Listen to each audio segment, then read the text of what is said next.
Sporting Journal Radio, presented by Onyx. Greg Jones joins us here. Greg, how you doing? I'm doing good. Yourself? Not too bad. You getting ready to go on stage? Got a big show tonight? Oh, we have fun lots of times here at Riverbend, that's for sure. It's been a fun day, fun couple days. Yeah, you guys played last night. You and Brian Smith played last night. You guys going to play again tonight? Yeah, we like to jump up and sing some songs, sing-along songs. That guy in a buffalo.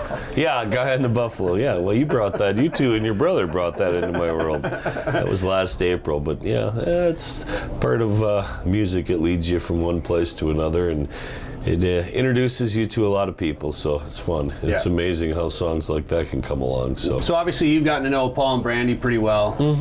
It's fun to be a part of like a family-owned resort like that. Yep, yeah, you get to, their kids work here, and a lot of there's families that come up, but you get to know, the people, and you get to help out sometimes, things going on, you jump in and throw in a hand, and it's fun to meet people that, you've met in the past, or maybe you've bumped into you at sport shows or whatever, things like that. So makes life interesting, that's for sure. You got to meet Caroline the other night. Yeah, that was interesting. Yeah, that's the crazy thing about ice fishing. You will see, now the message gets spread all over the country, and she flew Airbuses, she said, but her son liked to fish and got the ice fishing bug, and they looked it up, and online they ended up searching out Riverbend, jumped on a plane. Obviously she's got a little access to that, and they were here fishing, and they had a great time. And I've seen that from even people from out of the country before. I mean, it's kind of a bucket list thing for people to do, and it's obviously catching fish is a big part of it, but it's the overall experience. I mean, for them, driving a car on a road on the ice was memorable. Yeah. And then we told the young fella, he's, I don't know, 13, 14 or whatever, told him about the taking a cup of water out and throwing it up in the air when it's 20 below, and his eyes got about that big. And I talked to him the next morning, asked him, did you go do that? And, yeah, did it. So yeah, something you're not going to do in Florida, that's for sure. at least outside. How often do you hear about that, like people coming here for the first time and either doing something new that maybe they were even didn't know existed, or maybe afraid of, and then or starting a new tradition of coming in? Traditionally, those new people a lot of times come floating in a group. There's a group of guys or families, people have been coming, and they bring somebody new along, and that adds to the group. Sometimes those groups split, become other groups. During the COVID times, that's when you bumped into people. Nobody could go to Canada, so there was people from all over the country here. Go out the front door, you talk to somebody from Tennessee, and you go out the back door and you're talking to somebody from Washington State. But so it does, but it is some of the diversity of the fishery. Obviously, big walleyes draw people. Everybody wants to catch their 30-inch, or the sturgeon draw a lot of people now. The ice fishing is unique. A situation like now where the rest of the state is pretty tough in most places. There's some key places where you can go, but this is one of the few places that you can still ice fish this time of year and get some vehicles out there and your equipment and that type of thing.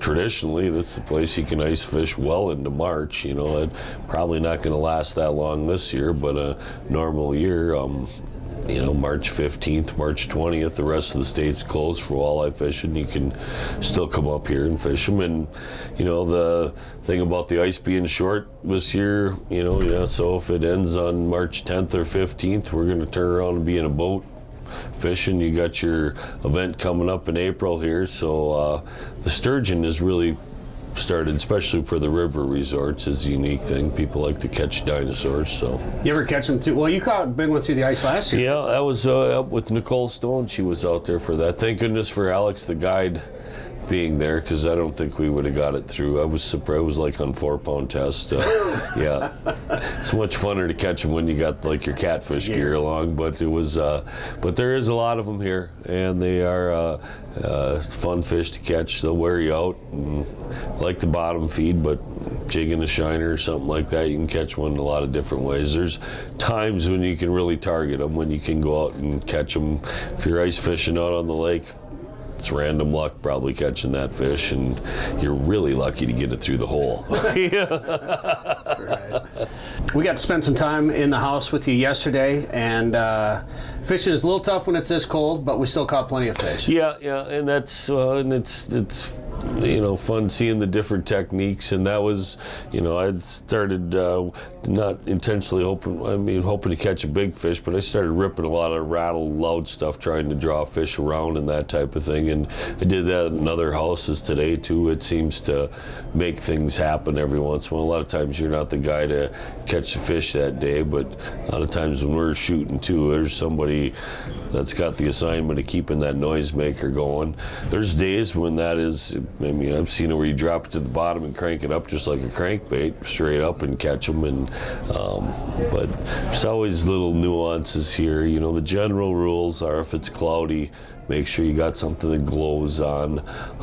If you get in the sunshine, you got the gold, the shiny metallic colors, that type of thing. So we've been dealing with the 20, 30 below. A lot of times that bluebird skies, a lot of times that can slow the fishing down a bit. But it's different. I talked to 2-3 different people today too, and we had it happen. I was ripping that thing next to one, and I seen the mark come up and watched the rod, and that thing just got slammed, and that spoon was way down his throat. So each fish, other ones would be real finicky. So you'll got to treat each one the same, or treat each one differently, and try the different techniques. But all of a sudden, one will just hammer it.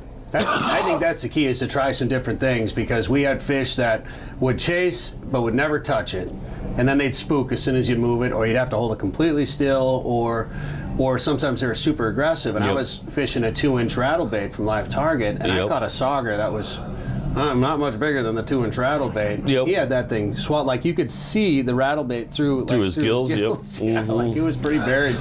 So it's a great way to catch them, and it's an aggressive way. I like to fish them that way, and I try it every time I go. Sometimes it works better than others, but and you will catch the big fish and the suspended fish.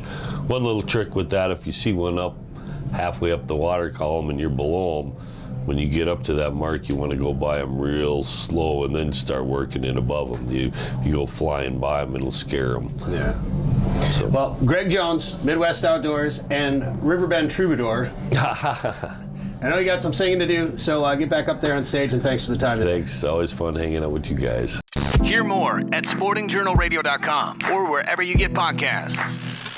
Live Target, the leader in Match the Hatch, is back with new lures that also match the action. Introducing the Live Craw. The Live Craw is irresistible to bass, walleye, and other freshwater species. FTech's winner, the Ultimate Frog, looks and acts just like a swimming frog. With an exposed ultra-point mustad hook and replaceable legs, the Ultimate Frog has 2 styles, 2 sizes, and 8 colors. And iCast and FTech's winner, the Live Shrimp, mimics a fleeing shrimp for saltwater anglers. Coming soon from Live Target.